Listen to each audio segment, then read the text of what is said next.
Baik, pemirsa. Kita akan segera bergabung dengan rapat kabinet dalam rangka menyongsong Indonesia Emas 2044. Assalamualaikum warahmatullahi wabarakatuh. Kita mulai rapat kabinet pada hari ini. Untuk yang pertama, saya ingin mendengarkan progress report dari Menteri Koordinator Perekonomian, pada Nanda Rizky. Saya persilakan. Baik, terima kasih Pak Pres. Untuk Kementerian Perekonomian, kami telah melaksanakan 3 indikator pencapaian kita. Pertama, yaitu pendapatan per kapita mencapai 320 juta per tahun.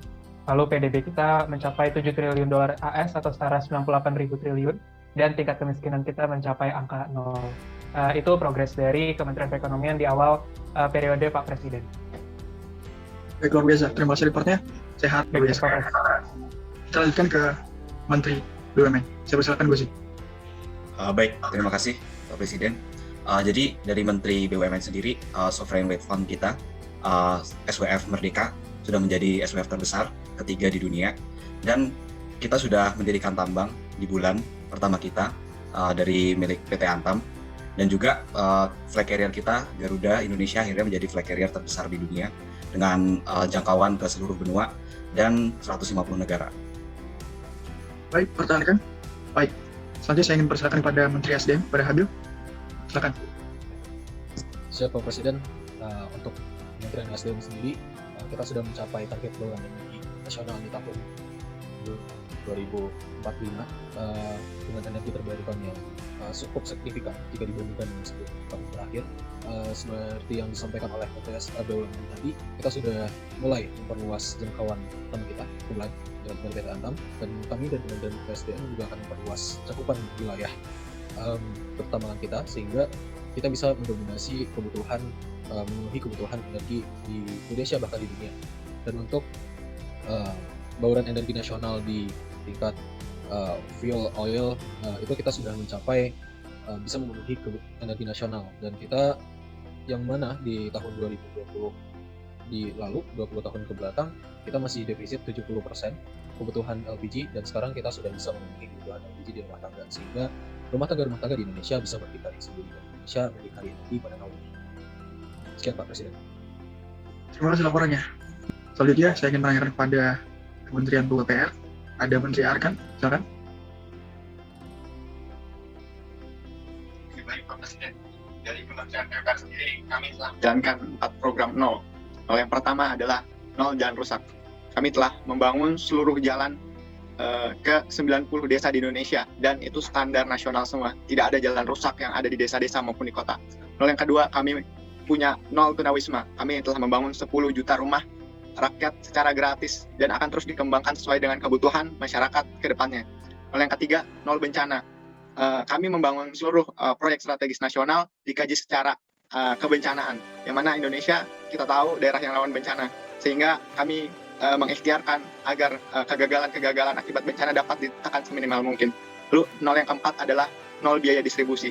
Kami telah membangun tol-tol di seluruh pulau di Indonesia, pulau besar di Indonesia, dan kami gratiskan biayanya untuk menekan biaya distribusi untuk ekonomi yang lebih berkembang. Baik, Menteri Kemenperin. Silakan. Baik, terima kasih kesempatannya Pak Presiden. Untuk progres terkini dari program UMKM Go Ekspor dari Kementerian Perindustrian sesuai yang Bapak usulkan telah berjalan dengan baik. Dengan peningkatan kualitas produksi dan adanya digitalisasi bisnis dan UMKM, kini daya saing produk-produk dalam negeri sangat diminati pasar global. Sejak 4 kuartal terakhir, terdapat peningkatan ekspor sebesar 236%, tertinggi sejak kabinet kita berlangsung. Masifnya daya ekspor ini membuat Indonesia saat ini menduduki peringkat 5 besar sebagai negara pengekspor terbesar di dunia. Sekian. Selanjutnya saya ingin persilakan kepada Kementerian Pertanian. Pak Egy, silakan. Baik, terima kasih Pak Presiden. Mimpi kita mewujudkan Indonesia sebagai lumbung pangan dunia pada saat ini alhamdulillah sudah tercapai. Sekarang Indonesia sudah tidak impor lagi, bahkan sekarang Indonesia yang mengekspor. 11 komoditas strategis yang kita tetapkan sebagai target utama sudah kita tuntaskan. Potensi negeri ini yang sangat besar sudah kita kembangkan untuk lahan pertanian maupun perkebunan. Kita sudah punya varietas padi yang tahan genangan cocok untuk rawa, varietas tebu amfibi yang khusus dapat ditanam di rawa maupun lahan kering. Semua ini hasil karya anak bangsa, peneliti di Litbang Pertanian, dan menjadi andalan Indonesia saat ini. Lahan tanah hujan 2 juta hektar sudah kita manfaatkan dengan sangat baik. Kemudian Melalui kegiatan ilmuwan di Balai Embrio Ternak Jepang Bogor, kita juga mendapatkan sapi unggulan dari ras Belgian Blue yang sudah dikembangkan dan dibagikan kepada petani peternak di seluruh Indonesia melalui program PUP Susiwan yang telah kita lakukan sejak tahun 2016 silam, sehingga dapat tercapainya swasembada daging nasional. Banyak yang sudah kita lakukan namun tidak bisa disebutkan satu persatu, dan alhamdulillah kita bisa tuai hasilnya hingga saat ini. Semua ini berkat kerjasama, bergotong royong demi Indonesia sebagai lumbung pangan dunia. Terima kasih Pak Presiden. Terima kasih Menteri Pertanian lagi. Pak Presiden. Saya persilakan kepada Menteri Stekdikbud, Menteri Ismail Sabran. Terima kasih Pak Presiden. Izinkan saya untuk memaparkan dari hasil Kementerian Stek Pendidikan dan Budaya. Karena heran lagi, negara kita sudah menaiki peringkat PISA yang dulunya terkenal sebagai negara yang memiliki angka literasi yang sangat rendah. Kini negara kita telah bertanding dalam 5 besar negara yang memiliki skor PISA yang tertinggi. Hal ini telah membuktikan bahwasannya warga negara kita telah memiliki tingkat kepedulian yang tinggi terhadap angka literasi. Perpaduan kolaborasi teknologi dan keilmuan yang menjadi integrasi dari kita menjadikan negara kita bersanding dengan negara lainnya memiliki akses pendidikan gratis. Gaji pendidikan yang terbesar kedua di dunia. Hal ini menjadikan negara kita sudah mencapai 3 besar negara yang memiliki layanan pendidikan terbaik.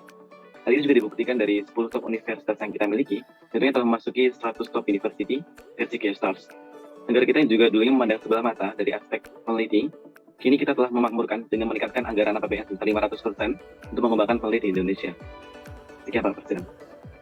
Baik, luar biasa Ismail, Menteri Ristekdikbud. Oke, terima kasih Menteri Ismail. Terakhir kita akan mendengarkan progress report dari Menkominfo, Pak Asep. Ya, baik, terima kasih atas kesempatannya Pak Presiden. Izin melaporkan progres dari Kementerian Komunikasi dan Informatika. Ini ada 3 poin yang bisa saya sampaikan. Yang pertama, Indonesia telah punya undang-undang perlindungan data pribadi. Jadi sebagai payung hukum untuk masyarakat kita terhadap privasi data. Karena kebanyakan kita pernah lihat banyak kebocoran data terjadi di mana-mana. Yang kedua, kita telah selesai membangun infrastruktur untuk jaringan 5G di 1000 sektor publik dan sektor industri sehingga akan mempercepat perekonomian Indonesia. Serta poin terakhir mungkin kita telah sukses membentuk 10 kota Indonesia menjadi kota smart city atau kota pintar. Mungkin sekian yang Baik, terima kasih Pak Presiden. Izin melaporkan ya dari Kementerian Kesehatan ya. Sejauh ini Pak Pres, dari sektor kesehatan pencapaian kita sangat luar biasa sekali. Tentang efektivitas kerja tenaga kesehatan pun alhamdulillahnya meningkat, dan juga target dari penyesuaian tarif inasi bijis atau biaya bayar kesehatan semakin bisa menyesuaikan dengan valuasi rupiah juga, kemudian juga semakin murah di masyarakat, walaupun mungkin masih perlu ada perbaikan dari sisi penjaminan dan asuransi kesehatan. Baik, luar biasa, terima kasih Menteri Kominfo. Ya, jadi demikianlah rapat kabinet kita. Saya harap semua progres yang telah dilakukan Menteri terus dijaga, terus bisa istiqomah, konsisten, bahkan bisa ditingkatkan lagi. Jangan sampai progres ini hanya sekadar laporan semata, tapi tidak dirinya dengan upaya yang benar-benar nyata untuk kemakmuran rakyat. Indonesia di sini harus dibangun secara sumber dayanya dan juga secara fisiknya. Kita tidak hanya membangun fisik, tapi juga kita membangun mental. Dimulai dengan mental diri kita masing-masing sebagai para pimpinan atau lembaga tinggi negara itu. Baik, saya tutup rapat kabinet pada pagi hari ini. Selamat siang. Assalamualaikum warahmatullahi wabarakatuh. Waalaikumsalam. Waalaikumsalam. Indonesia berdikari. Poros baru kekuatan dunia. Luar biasa. Sip.